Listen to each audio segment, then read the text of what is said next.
ডুকলিতে বেহাল অবস্থার প্রতিবাদে অটো চালকদের পথ অবরোধ। রেলব্রিজ থেকে মহেশখলা পর্যন্ত এলাকায় ক্ষোভে ফুঁসছেন সাধারণ মানুষ। পথ চলতিদের ভোগান্তি চরমে। রাজধানী আগরতলার ডুকলি রেল ব্রিজ সংলগ্ন এলাকায় সোমবার দীর্ঘদিনের ক্ষোভ বিস্ফোরিত হল রাস্তায়। বেহাল রাস্তার প্রতিবাদে অটো চালকরা পথ অবরোধে সামিল হন। তাদের অভিযোগ, ডুকলি রেল ব্রিজ থেকে বাইপাস মহেশখলা পর্যন্ত একাধিক জায়গায় রাস্তার অবস্থা এতটাই খারাপ যে প্রতিদিন যাত্রী নিয়ে চলাচল করতে চরম সমস্যায় পড়তে হচ্ছে। কোথাও বড় বড় গর্ত, কোথাও ভাঙাচোরা, কোথাও আবার কাদা আর জল জমে বিপজ্জনক পরিস্থিতি। চালকদের দাবি, এই রাস্তা দিয়ে প্রতিদিন 200-র বেশি ভারী যানবাহন যাতায়াত করে। সেই চাপেই রাস্তার ক্ষতি আরো বেড়েছে। আমি মহেশখলা তো গুলবাজার গাড়ি চালাই। আমরা এই রাস্তা প্রচন্ড খারাপ। আজ দীর্ঘ কয়েক মাস ধরে আমরা সরাবারা করতে পারতাছি না।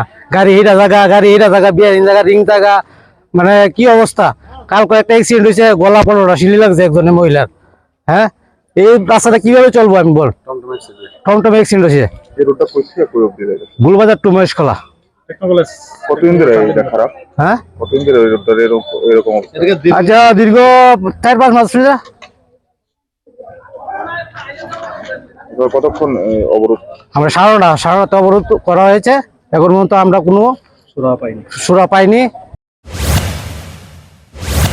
অটো চালকদের অভিযোগ, ভগ্নদশাগ্রস্ত এই রাস্তার কারণে অটোর ক্ষতি হচ্ছে, মেরামতে খরচ বাড়ছে এবং এই রাস্তায় চলাচল আশঙ্কাজনক। দাদা, আমরা তো চলাফেরা করতে অসুবিধা, যাত্রী নিয়ে যেতে অসুবিধা, আমরা গাড়ি মেনটেনে দিতে অসুবিধা, বিরাট সমস্যা। এই রাস্তার লিগে আমরা গাড়ির মেনটেন্স সব সমস্যা। এখন ছাত্রছাত্রীরাও যাইতে অনেক সময় এমন জাম লাগে দাদা, আমরা যাওয়া আসা অনেক অসুবিধা হয়ে যাবে। তার জন্য আমরা আজকে এই অবরোধে। এটা হলো মহারাজগঞ্জ টু টেকনো ইন্ডিয়া। কতটা রাস্তা খারাপ আছে এদিকে? রাস্তা দাদা 200 মিটার। আপনারা কোন মানে এই রোডে? হ্যাঁ, আমরা এই রোডে সার্ভিস। এই অবস্থায় প্রশ্ন উঠছে, এতদিন ধরে রাস্তার এই দুর্দশা চললেও পূর্ত দপ্তর কেন স্থায়ী মেরামতের উদ্যোগ নিল না? প্রতিদিন দুর্ঘটনার ঝুঁকি নিয়ে অটো চালক ও সাধারণ মানুষকে চলাচল করতে হবে কেন? যাত্রী নিরাপত্তার দায় নেবে কে? সোমবার সকাল থেকেই অবরোধে বসে পড়েন চালকরা।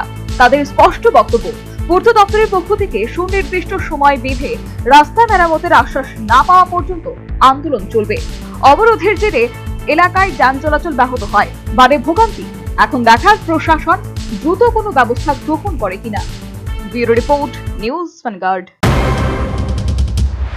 क्या आपके पास पुराना गोल्ड ज्वेलरी है जो अब आप पहनते नहीं? तो अब समय है उसे नई पहचान देने का। स्वर्ण कमल ज्वेलर्स में लीजिए ओल्ड गोल्ड एक्सचेंज का फायदा। अपना पुराना सोना लाइए और बदलिए उसे नए हॉलमार्क्ड गोल्ड या डायमंड ज्वेलरी में। 100% transparent purity testing, current market rate के हिसाब से बेस्ट वैल्यूएशन और पूरा भरोसा। आज ही विजिट कीजिए स्वर्ण कमल ज्वेलर्स। पुराना सोना, नई खुशियाँ।